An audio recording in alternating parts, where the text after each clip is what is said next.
Selamat datang di CD Live Revolution Series bersama Tung Desem Waringin.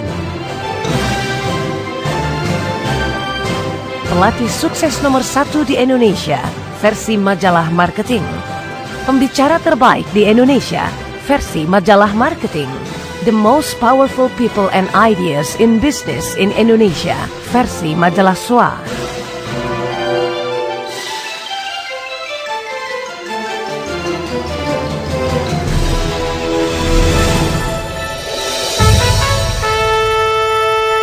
Selamat datang di CD ke-23, hari ke-23.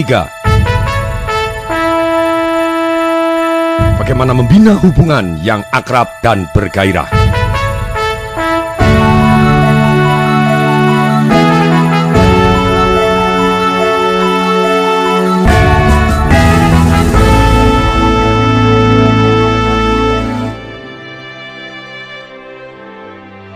Ada dua alasan kenapa kita harus membina hubungan yang akrab dan bergairah.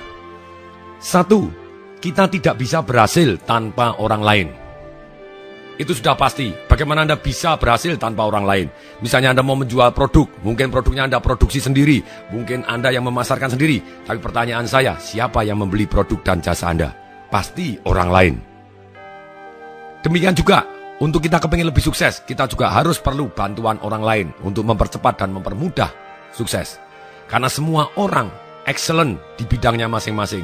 Semua orang superior dibanding satu dengan yang lain. Misalnya saya pribadi pun, mungkin saya jago di bidang life revolution, financial revolution, marketing revolution. Tapi saya sendiri tidak bisa hamil. Saya juga tidak bisa masak. Semua orang pasti superior dibanding satu dengan yang lain. Itu yang harus kita yakini, jadi kita pasti superior dibanding orang lain dan pasti ada orang lain yang superior dibanding kita di bidangnya masing-masing. Dan untuk itu, alasan pertama kenapa kita perlu membina hubungan yang akrab dan bergairah dengan orang lain, yaitu kita tidak bisa berhasil tanpa orang lain. Demikian juga sebaliknya berarti kita akan lebih mudah berhasil ketika kita mendapat bantuan dari orang yang tepat. Kemudian, berikutnya, yang kedua, sungguh indah bila kita bisa share kepada orang lain atas keberhasilan kita. Misalnya waktu hidup Anda tinggal 1 bulan, bahkan 1 hari, apa yang kira-kira Anda lakukan? Saya yakin Anda tidak akan mikirin pekerjaan lagi, tidak mikirin cari uang, tidak mikirin apapun. Mungkin Anda akan berdoa kepada Tuhan Yang Maha Esa. Mungkin Anda akan menelpon orang-orang yang Anda cintai, Anda meluangkan waktu ketemu mereka, minta maaf, dan kemudian mengatakan bahwa Anda sayang kepada mereka, dan Anda ingin merasakan kasih sayang mereka juga kepada Anda. Sejak manusia lahir, dia perlu manusia yang lain untuk menyayangi dan dia sayangin. Sungguh indah di alasan kedua ini, ketika kita bisa share keberhasilan kita kepada orang yang lain. Sehingga ada satu perasaan dalam hidup kita berarti untuk orang lain, dan ada orang lain yang berarti untuk kita. Ini salah satu perasaan yang sangat-sangat indah. Untuk itu kita perlu membina hubungan yang akrab dan bergairah. Bukan hanya kepada pasangan kita dan anak-anak kita, tapi juga kepada masyarakat pada umumnya. Bukan hanya hubungan one on one, tapi juga hubungan one on many, untuk langsung kepada banyak orang. Orang yang disukai mempunyai karakter tertentu. Dan ternyata menurut Tim Sanders dalam bukunya The Likability Factor, dia menyatakan bahwa manusia bisa kok mengembangkan elemen-elemen supaya dia disukai. Yaitu ada 4. Satu adalah friendliness, yang kedua adalah relevansi, yang ketiga adalah empati, yang keempat adalah realness. Maksudnya friendliness itu kita diminta di sini untuk belajar peka terhadap sikap-sikap kita pribadi yang tidak friendly, termasuk sikap-sikap orang lain yang tidak friendly.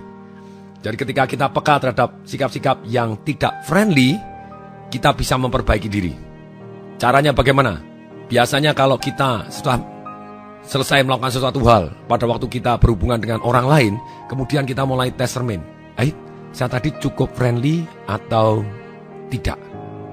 Terus kemudian kita tanya kepada diri sendiri, Kalau jawabannya tidak, supaya besok dengan kejadian yang sama saya bisa lebih friendly, apa ya kira-kira harus saya perbaiki?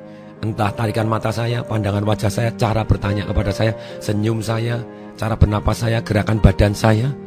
Nah, ketika kita perhatikan, misalnya ketika orang berdiri, kita misalnya berdiri, ketika ada orang ngomong, kemudian dagu kita tarik ke belakang, mata kita berkerut, seolah-olah memandang sinis, kemudian tangan kita memeluk tangan, kemudian dagu kita agak ke kanan atas sedikit. Apa yang jadi?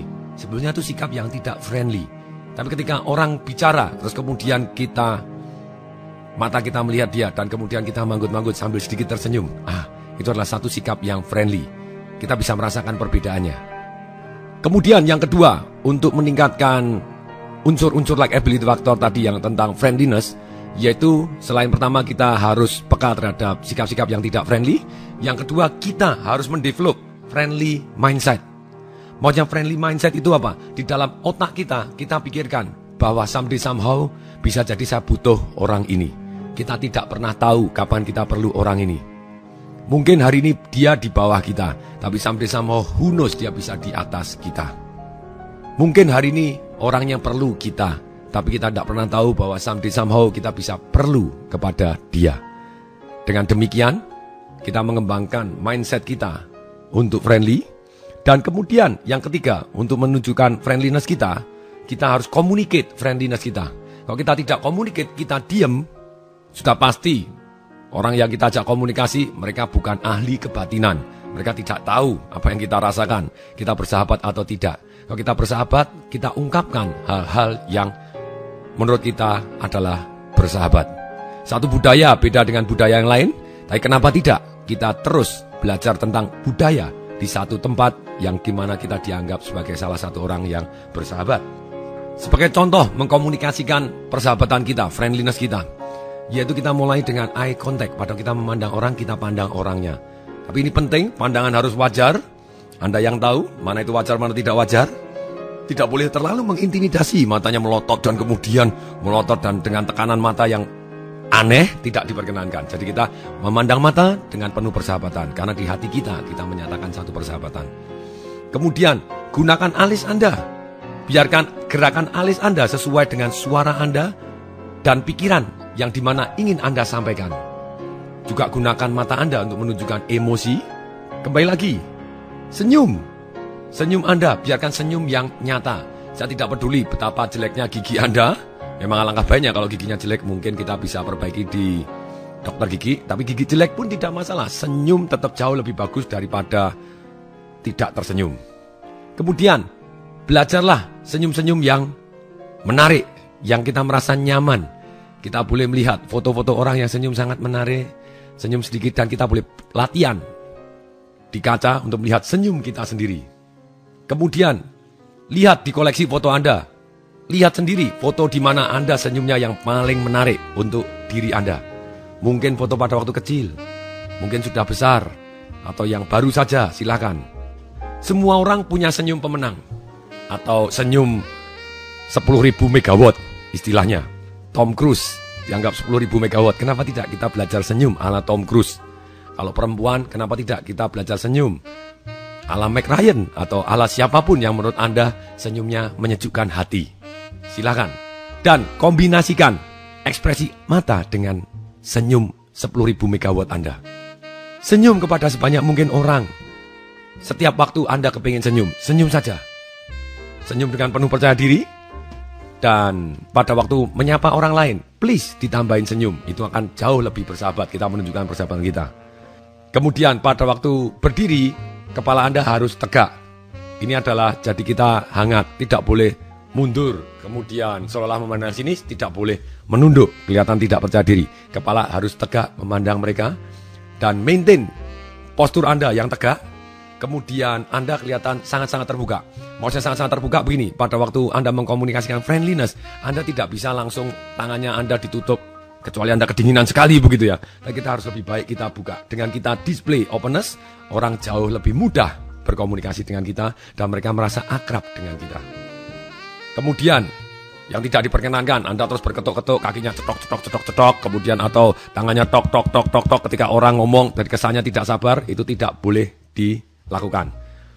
Kemudian juga silakan memberikan suara. Kalau Anda berkomunikasi dengan orang lain seringkali merasa tercekam kalau Anda diam.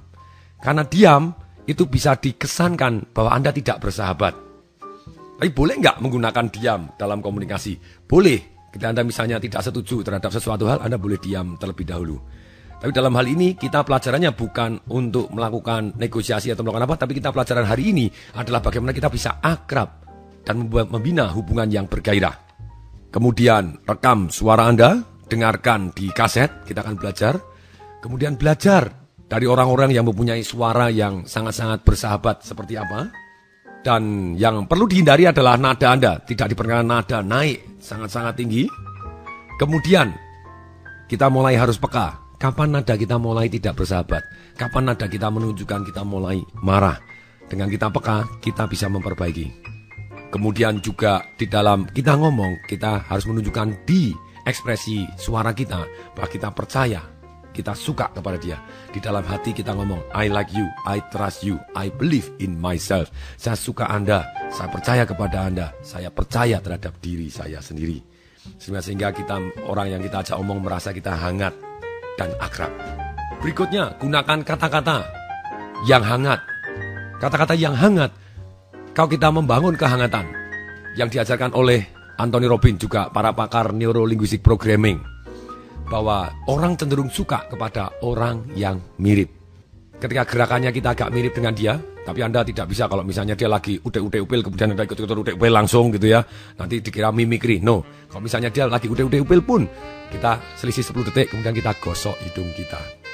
Yang membetulkan kacamata, kalau kita tidak pakai kacamata, selisih 10 detik, kita setengah agak memegang mata kita, itu sedikit banyak mirip. Nah kalau gerakannya mirip, napas kita ikutin napasnya dia. Kemudian intonasinya, kecepatan suara kita mirip dengan kecepatan suara mereka.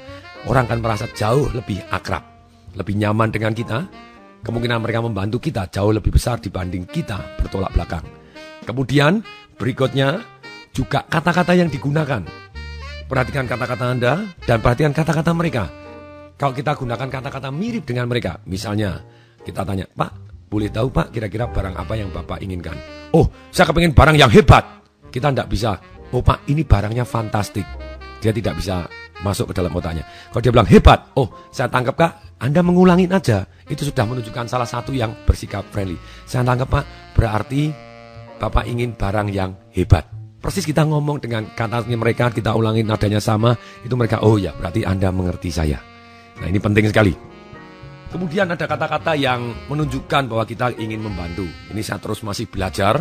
Sekali lagi, semua yang di sini kita terus doakan, terus sama-sama belajar untuk bisa meningkatkan diri. Saya doakan Anda untuk meningkatkan diri dan mencapai yang Anda inginkan. Doakan saya supaya saya terus konsisten walaupun tidak konsisten pun tetap akhirnya konsisten. Karena orang yang tidak konsisten tapi terus maju terus, berarti dia sebetulnya konsisten. Tidak konsisten itu baik karena dia terus mengarah ke maju. Doakan saya juga konsisten juga, walaupun tidak konsisten pun silakan doakan sampai akhirnya saya bisa terus maju untuk mencapai apapun yang saya inginkan.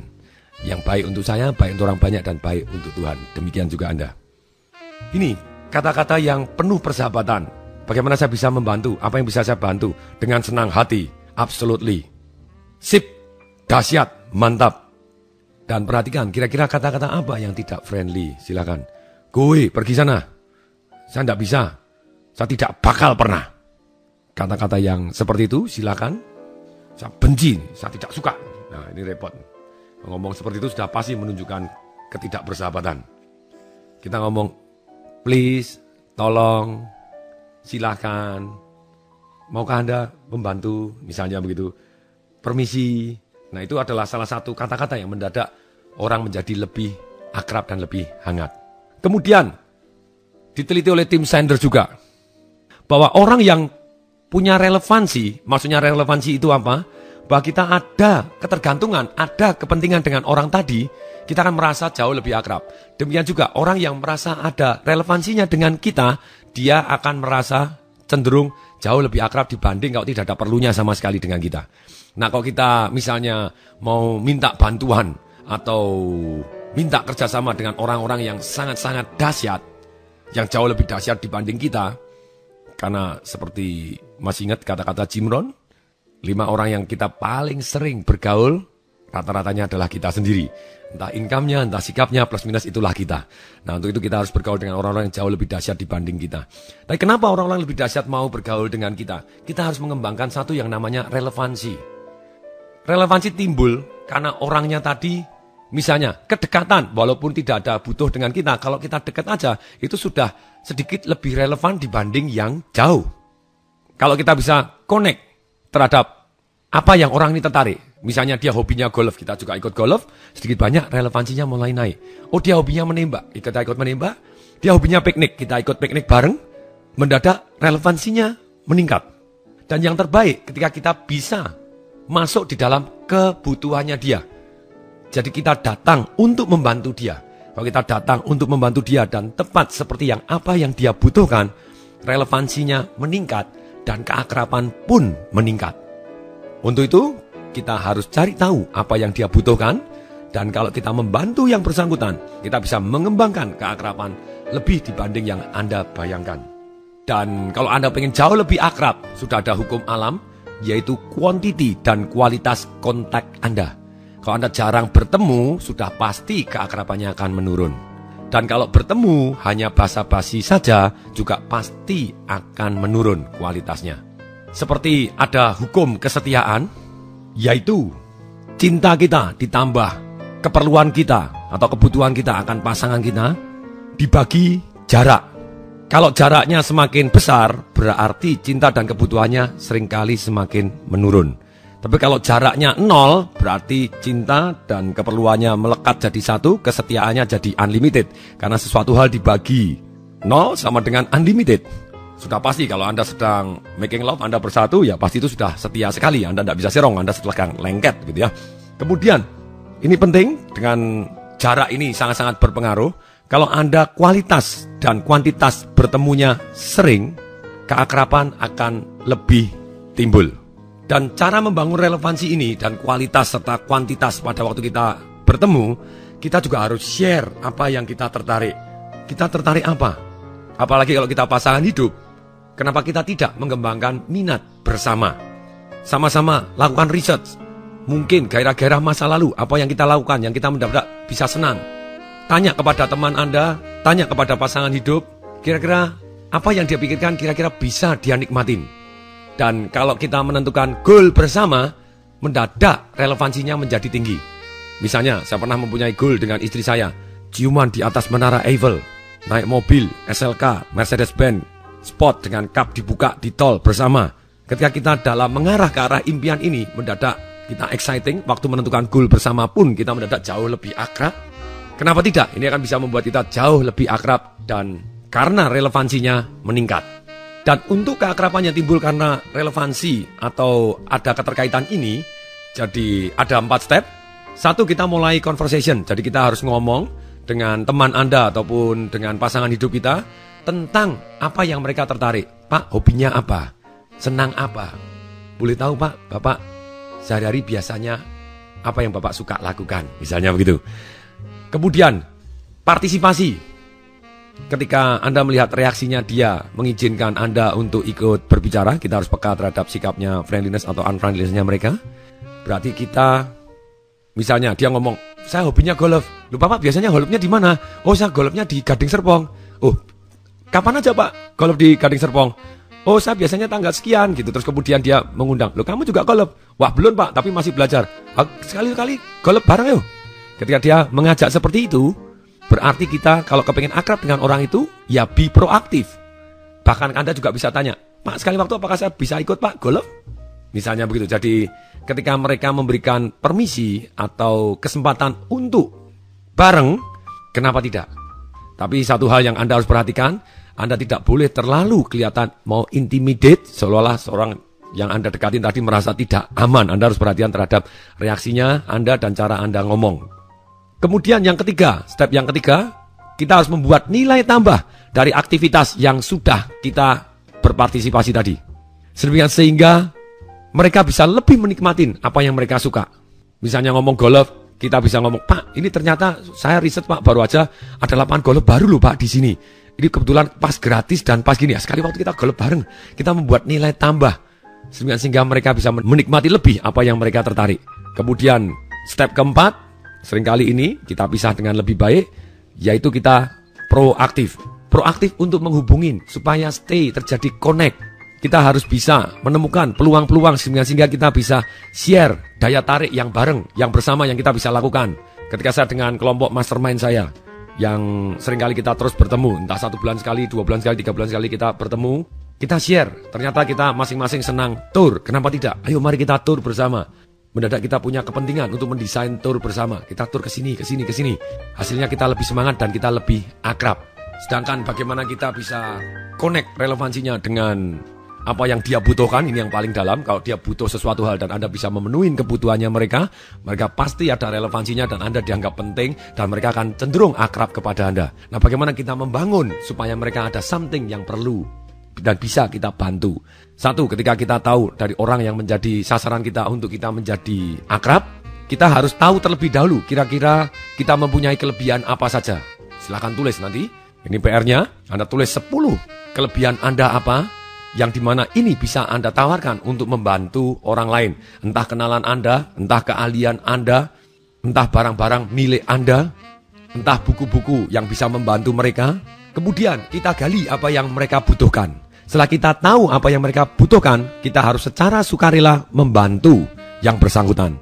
Kita ngomong, boleh saya bantu Pak? Kebetulan saya punya loh bukunya ini. Saya juga punya mobil Pak, dipakai aja. Saya melihat satu partner saya, dia jago sekali untuk membina hubungan dengan para jenderal, dengan para kolonel, para menteri. Dia jago sekali. Karena dia tinggalnya di daerah, ketika para pejabat tadi datang, dia sudah membina hubungan dari sejak dia belum perlu sama sekali. Dari jauh hari. Bahkan orang ini kaya sampai punya lebih dari 30 mobil. Saya bilang, mobilnya banyak untuk apa? Ya untuk bantu teman-teman. Dia punya hotel sendiri. Jadi saya bilang, hotelnya untuk apa ini? Kan dia sudah kaya luar biasa gitu ya. Cuman hobi-hobi aja, hotelnya juga tidak begitu besar. Kemudian dia dengan sederhana, ya untuk teman-teman lah kalau datang gini. Pada waktu saya datang pun dikeluarin Mercy-nya S500 dan kemudian diinapkan di hotelnya juga, di penthouse-nya. Dia membantu. Dan akibatnya sedikit banyak saya akrab dengan beliaunya karena ada di hati saya, ada hutang budi juga. Dan ini penting, jangan menunggu waktu yang sempurna untuk bertindak. Kapanpun seseorang perlu Anda, itu adalah waktu yang sempurna. Bukan Anda siap tidak siap, tapi dalam hal ini kita itikat baik kita untuk membantu yang bersangkutan. Itu adalah sempurna adanya, baik adanya. Dan yang penting bukan hanya membantu kebutuhannya dia, tapi kita membantu kebutuhan emosinya. Dan pada waktu membantu, kita lakukan seoptimal mungkin sehingga melebihi apa yang diekspektasikan. Setelah kita bahas 2 hal, yaitu satu adalah tentang bagaimana menunjukkan sikap kita yang bersahabat dan mengamati. Kemudian berikutnya yang kedua adalah mengembangkan relevansi, bahwa ada keterkaitan, ada kebutuhan dengan kita, orang akan jauh lebih akrab. Yang ketiga kita mengembangkan satu yang namanya empati. Kita harus menunjukkan bahwa kita berminat terhadap apa yang dirasakan oleh orang. Kemudian yang kedua, kita bisa mengalami apa yang orang lain rasakan. Bukan hanya kita berminat saja, tapi kita juga bisa mengalami satu perasaan yang sama. Kemudian empati ini kita memberikan respon terhadap apa yang dirasakan oleh orang lain. Ketika kita bisa memberikan respon dan orang lain tahu bahwa kita tulus bisa merasakan perasaannya dia akan jauh cenderung lebih akrab dibanding dengan kalau kita hanya, ya saya bisa merasakan, tapi dia tidak bisa merasakan bahwa kita bisa merasakan gitu ya. Untuk empati, kita harus peka bukan hanya dari kata-kata. Sampai hari ini saya juga terus masih belajar apa yang dirasakan oleh orang yang seringkali tidak diucapkan tapi diekspresikan melalui wajah, gerakan atau bahunya dia, tarikan matanya, tarikan bibirnya. Dan kita mulai peka apa sih yang dirasakan dia.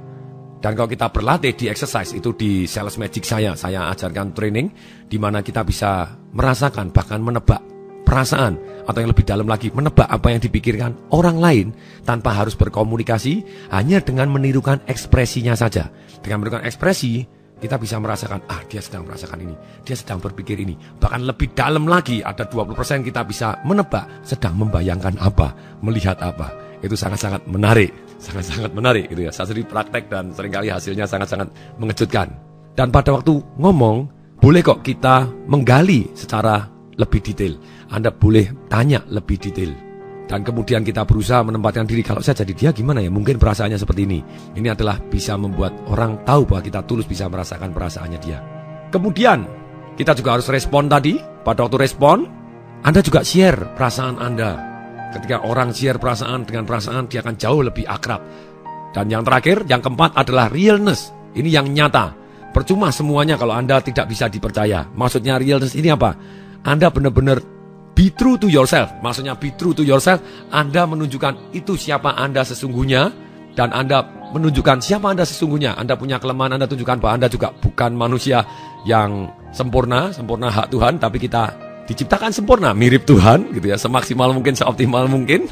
Oleh karena itu saya tahu walaupun masih ada kekurangan, tapi dari diri kita excellent dan kita terus mau maju. Bukan berarti kita yang paling hebat, selalu ada orang yang lebih hebat dibanding kita di bidang yang tertentu. Untuk itu tidak perlu kita sembunyikan. Yes, ini ada sesuatu hal yang kita kurang dan orang jauh lebih menghargai orang-orang yang nyata, real. Dan Anda bisa juga kok share kekurangan Anda atau kenyataan Anda, realness-nya Anda, sehingga orang lebih menghargai Anda. Demikian juga ketika Anda salah, minta maaf. Ini belajar. Kalau saya tanya kepada Anda, pernahkah Anda tidak jujur dalam waktu 3 bulan terakhir ini? Kalau Anda ngomong tidak pernah, Anda berarti menambahin 1 ketidakjujuran. Karena sometimes kita spontan, misalnya pada waktu saya baru makan bareng dengan anak saya lagi cuci tangan, kemudian dia kembali ke meja makan, dia melihat saya sudah makan, kemudian dia tanya, "Papa, sudah doa belum?" Langsung saya spontan, "Sudah," padahal belum. Nah, ini saya sebagai orang tua juga bukan orang yang sempurna. Dan ketika saya salah, sebentar tak, sorry, belum. Oke, mari kita doa. Kemudian anak saya, "Loh Papa kok tadi bilang sudah?" Iya, itu salah spontan. Dan ini saya langsung ngomong kepada anak saya, begitu ya, anak saya yang perempuan. Kalau salah ya juga harus ngaku, ya minta maaf. Tadi Papa juga salah, langsung spontan bilang, "Sudah," padahal belum. Ya sudah, langsung seketika kita harus koreksi, kita akui kesalahan kita. Oh gitu Pak. Lumayan melatih anak untuk supaya bisa mengakui ketika salah begitu. Dan ketika Anda salah, jangan tunda sampai bertahun-tahun baru Anda mengakui begitu ya. Kalau semakin lama itu semakin Anda tidak bersahabat. Semakin cepat itu adalah salah satu menunjukkan bahwa kita nyata adanya. Dan kalau itu ternyata melukai orang, ya kita harus jajakin apa yang kita bisa bantu untuk menyembuhkan dia. Ketika kita mengakui bahwa kita salah, kita membuka pintu untuk pemecahan. Dan tanya kepada mereka apa yang mereka pikirkan, sehingga kita bisa lakukan, sehingga bisa mengcover atau menyembuhkan kesalahan kita tadi. Dan lebih penting dari mengakui kesalahan, bahwa kita harus mempunyai keinginan untuk memperbaiki diri kita ketika kita salah. Jadi sehingga kemudian hari kita menjadi lebih baik dan lebih baik. Ini adalah dalam membina keakraban. Sedangkan untuk membina satu yang namanya hubungan yang bergairah, kalau untuk akrab kita butuh banyak persamaan, seperti yang sudah diceritakan tadi, friendliness, kemudian relevansi, kemudian empati, kemudian kita harus real, kita nyata, ya inilah kita tunjukkan. Kemudian kalau kepingin bergairah, kita butuh satu yang namanya perbedaan yang disengaja atau kejutan yang membuat kita jauh lebih bergairah. Jadi walaupun jarak tadi misalnya dengan sengaja kita atur, itu bisa menimbulkan kita jauh lebih bergairah dalam waktu berhubungan. Lama ya tidak ketemu kalau itu dengan sengaja. Tapi kalau terus tidak ketemu, sudah pasti kesetiaannya akan jauh menurun. Nah, kalau bertemu terus, mau tidak mau kita akan setia. Tapi setia belum tentu bergairah. Karena manusia tanpa sadar, ada 6 kebutuhan manusia. 1, nyari kepastian. Dan 6 kebutuhan manusia yang ini dibahas oleh Anthony Robbins dengan sangat-sangat panjang lebar. Di seminar Sales Magic saya juga saya bahas dengan sangat-sangat lebar, panjang lebar. Manusia butuh 1, merasa kepastian. Nah kalau kita pasti terus, apa yang jadi? Kita sebenarnya butuh yang kedua, kita butuh ketidakpastian. Yang membuat kita bergairah, sebetulnya ada sedikit 1 unsur ketidakpastian. Ketidakpastian yang positif. Anda butuh variasi, Anda butuh kejutan yang diinginkan. Nah kita harus meng-create sometimes kejutan-kejutan yang benar-benar membuat orang lain, thank you, terima kasih. Ini perlu kreativitas, dan kreativitas pun tidak perlu orisinil. Anda bisa baca, Anda bisa lihat orang lain. Kemudian manusia juga butuh signifikan, butuh unggul. Nah kalau kita membina hubungan, ya kadang kita buat dia unggul, kadang kita buat diri kita unggul, jadi sedikit ada ketidakpastian juga. Kemudian yang keempat, kita butuh 1 yang namanya kesamaan tadi. Bahwa kita butuh sama, kita butuh relationship, kita butuh love, kita butuh connection. Yang kelima, manusia butuh 1 yang namanya menjadi lebih baik, perasaan lebih baik. Kemudian yang keenam, kepingin mempunyai perasaan berarti. 4 adalah kebutuhan basic, yang 2 adalah kebutuhan yang belum tentu semua orang punya. Yang kelima dan keenam, yaitu kepengen menjadi lebih baik dan kepengen berarti untuk orang banyak. Ada orang yang menjalani hidup, ya sudah cuma menjalani hidup aja, dia tidak mau jadi lebih baik, dia takut menjadi lebih baik karena keluar dari zona nyamannya. Kemudian mereka tidak peduli apakah mereka berarti untuk orang banyak atau tidak. Nah, kalau kita bisa menginjak ke kebutuhan yang kelima, kita menjadi lebih baik dan berarti orang banyak, hidup kita akan jauh lebih bermanfaat. Dan dari 6 kebutuhan ini, setiap manusia punya keinginan sendiri-sendiri. Mana yang menjadi prioritasnya dia? Kalau orang, kita tanya aja, dari 6 ini mana yang menjadi prioritas Anda? Kalau misalnya, kalau kita tanya, apa sih yang paling kamu butuhkan? Kalau kita memenuhi 2 dari top yang dia butuhkan, itu akan jauh membuat dia merasa butuh kepada kita. Misalnya, ada orang, bagi saya nomor 1 adalah uang. Oke, uang untuk apa? Supaya saya merasa tenang. Berarti nomor 1 kebutuhannya dia adalah kenyamanan dan kepastian. Kemudian ada juga orang yang ngomong, nomor 1 Anda apa? Uang. Loh, uang itu apa? Saya bisa keluar negeri, jalan-jalan, lihat-lihat hal baru. Berarti dia kebutuhannya nomor 1 adalah variasi atau ketidakpastian. Saya butuh uang. Kalau dia tetap ngomong uang, kita tanya, apa yang Anda dapatkan dari uang? Uang hanya sarana untuk mendapatkan apa yang perubahan perasaan yang Anda inginkan. Kalau uang saya bisa beli Mercedes-Benz, saya bisa ini supaya merasa saya beda dong, saya unggul. Bisa jadi dia butuh signifikan, butuh unggul. Kemudian yang keempat, ketika kita tanya, uang itu apa? Supaya anak-anak saya bisa sekolah, Pak. Saya bisa memberikan yang terbaik untuk keluarga saya. Nah, ternyata itu yang nomor 1-nya adalah relationship dulu gitu ya. Yang dibutuhkan adalah keluarga dan connection dengan orang-orang yang dia cintai. Kalau uang saya banyak, Pak, saya bisa belajar dan saya bisa jadi lebih baik. Nah, belajar jadi lebih baik, berarti dia jadi lebih baik. Kalau uang saya banyak, Pak, saya bisa nyumbang. Tapi hati-hati, nyumbang pun belum tentu dia kepengen yang keenam, yaitu berarti untuk orang lain. Bisa jadi dia kepengen signifikan, pengen unggul. Nah, saya nyumbang paling banyak, saya diakui. Bisa jadi juga dengan nyumbang, ada orang nyumbang, wah saya aman deh, dengan saya nyumbang jadi tidak ada huru hara, tidak ada apa-apa. Jadi nyumbang pun bukan karena tuntutan dia kepengen berarti untuk orang banyak, bisa jadi karena dia kepengen aman. Hati-hati terhadap tujuan yang semu. Tapi ketika kita tahu tujuannya dia yang paling dalam, kebutuhannya dia kita penuhin, orang tadi akan merasa nyaman dan merasa aman. Kemudian merasa variasinya tubuh yang jelas, dia akan senang kepada kita. Kalau dia unggul, wah Bapak kan lebih tahu, Bapak kan orang yang hebat. Jadi puji itu, yes, saya lebih hebat, lebih senang. Kalau dia kepengen ceritanya relationship, Pak, anggap saudara ya. Nah, kalau anggap saudara dia akan jauh lebih senang begitu ya. Kemudian berikutnya, kalau dia kepengen variasi, Pak ini hal baru Pak, mari kita coba, dia akan lebih senang. Nah, ini caranya membina hubungan. Yang jelas, kalau kita kepengen akrab, mereka butuh kepastian, kesamaan, connection. Sedangkan kalau hubungan pengen bergairah, mereka butuh variasi, butuh perbedaan antara signifikan dan tidak signifikan, butuh satu perasaan yang lebih baik, menjadi lebih baru.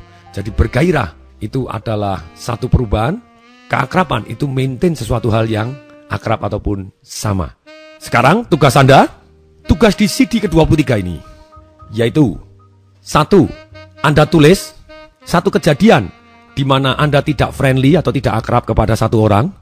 Dan kenapa kok Anda tahu bahwa Anda tidak friendly atau tidak bersahabat terhadap orang ini? Gerakan wajah Anda seperti apa? Tulis, kalau saya tidak friendly, saya merasa begini. Saya tidak mau ketemu, saya begini. Saya cemberut terus, kemudian saya melengoskan kepala, nada saya tinggi. Apa? Kita harus belajar peka. Sekarang kita tulis, kapan kita tidak bersahabat, isi-isinya apa? Silakan. Itu tugas nomor 1. Kemudian, tugas kedua, tulis 10 kelebihan Anda.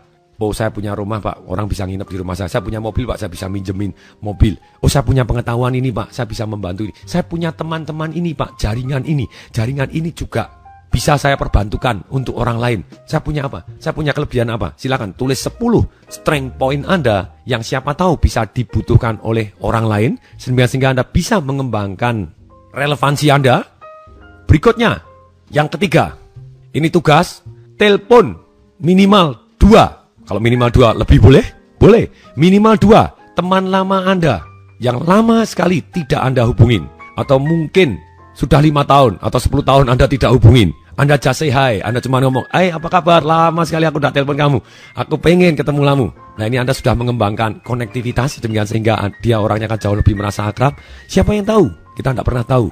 Kemudian, ini tugas ketiga. Tugas keempat, Anda telepon kepada satu orang yang Anda pernah berbuat salah, saya tidak tahu siapapun, just say hi, atau musuh Anda atau apapun, just say hi, say sorry.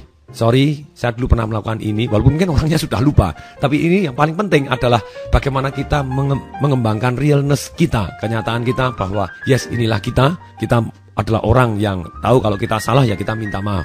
Kemudian ataupun Anda boleh telepon kepada orang yang takut sekali kira-kira menghubungi Anda karena orang tadi punya salah yang besar. Anda ngomong, saya ikhlas kok memaafkan Anda. Kita berteman. Ya cuma berteman aja. Tetap lingkungin Anda dengan orang-orang yang jauh lebih sukses dibanding Anda. Tapi dalam hal ini Anda boleh berteman dengan siapapun, tapi 80% waktu Anda adalah Anda gaul dengan orang-orang yang jauh lebih sukses dan lebih hebat dibanding Anda. Jadi tugas keempat, Anda telepon orang yang Anda pernah bersalah, ataupun orang tadi pernah bersalah, just say hi, katakan, tidak masalah kok kita tetap berteman, apapun yang kamu lakukan, saya maafkan, dan tolong saya dimaafin juga ya, gitu ya, apapun. Jadi ini membina hubungan, kita membina connectivity kita kepada orang-orang yang kita perlu. Kemudian tugas kelima, tugas kelima, Anda harus dalam 1 bulan ini, telepon, entah telepon, email, ajak makan siang, orang sekiranya yang bisa membuat Anda jauh lebih hebat dibanding Anda hari ini.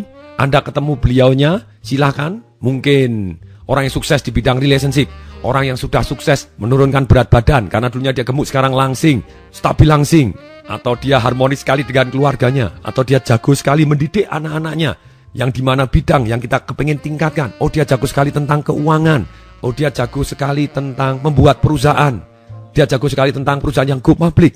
Kenapa tidak? Anda harus hubungin, kemudian say hi, bangun relevansinya Anda kepada dia, bantu kepentingannya dia, sehingga kita membuat dia win terlebih dahulu, baru kita win. Kita kalau telepon ataupun ketemu, kita tidak boleh utang sama dia, ataupun tidak boleh minta sumbangan, no. Atau malah kedua-duanya, utang dan minta sumbangan, tidak boleh gitu, atau minta bantuan, no. Sebaiknya kita datang untuk mengembangkan relevansi terlebih dahulu, kita bantu yang bersangkutan lebih dulu. Boleh nggak kita hanya tanya, Pak, kita hargai Bapak adalah ahli, dia merasa ahli, kalau boleh belajar Pak, kalau saya misalnya, kalau kita tahu bahwa kebutuhan dia nomor 1 adalah relationship, atau dari 6 kebutuhan manusianya dia adalah kepingin berteman, connection, ya kita mau, Pak, kalau misalnya saya putra Bapak, kalau saya misalnya anak Bapak, kira-kira Bapak nasihat apa? Itu sudah terpenuhin. Dia ngomong seolah kita anaknya, atau saudaranya, atau adiknya, dia lebih seneng. Kenapa tidak? Kalau dia signifikan, ya kita bilang, Bapak, saya tahu Bapak adalah orang yang paling hebat di sini. Boleh saya belajar, Pak? Walaupun belajar pun dia sudah merasa, ketika ngajarin Anda, sudah merasa kebutuhannya dia signifikan, terpenuhi. Jadi kita membantu dia merasa unggul. Kenapa tidak? Kalau dia butuhnya variasi, Pak, sekali waktu, Pak, variasi, Pak, apa, segala macam ngajarin saya, boleh. Saya juga mau belajar kok, nanti Bapak saya. Tapi kita semaksimal mungkin, bagaimana membuat dia menang. Misalnya kita mau ketemu, dia susah ketemu, kita bisa menggunakan supaya dia menang. Caranya bagaimana? Ini. Misalnya kita kepengen ketemu dengan satu orang yang tokoh si A, si B juga tokoh besar. Kita caranya datang gini, Pak A, kalau sewaktu-waktu Bapak diajak makan dengan Bapak B, kira-kira Bapak mau? Mereka sama-sama besar, berarti bersimilar juga mereka mau. Oh boleh. Nah kita tanya, enaknya Rabu atau Sabtu Pak? Nanti saya setkan. Oh saya cek dulu. Oh misalnya, oh ya Sabtu ini saya kosong. Oke Pak, saya setkan. Kita datang kepada Pak B. Pak B, kalau sekali waktu diajak makan oleh Pak A Pak, kita makan bareng dengan Pak A, bisa Pak? Oh boleh. Pak A-nya siap Sabtu Pak, Bapak bisa Sabtu? Nanti kita akan arrange. Oh bisa, kalau bisa langsung goal, kalau tidak bisa kita setkan waktu. Kemudian pada waktu makan, kita makan dia gajah, A gajah, B gajah, dan kita calon gajah. Atau bahkan bisa jadi kita sudah jadi gajah, karena bergaul dengan para gajah. Ini jadi caranya, kemungkinan Anda ditolak jadi lebih kecil, kita membawa benefit. Jadi bukan hanya meeting kita, tapi meeting dengan orang yang besar juga lainnya. Jadi, lakukan 5 tugas ini, pasti bermanfaat. Sampai ketemu di CD yang terakhir. Sebetulnya bukan yang terakhir, yang paling awal untuk memulai hidup Anda, yaitu CD ke-24. Pasti bermanfaat. Saya Tung Desembaringin mengucapkan salam dahsyat.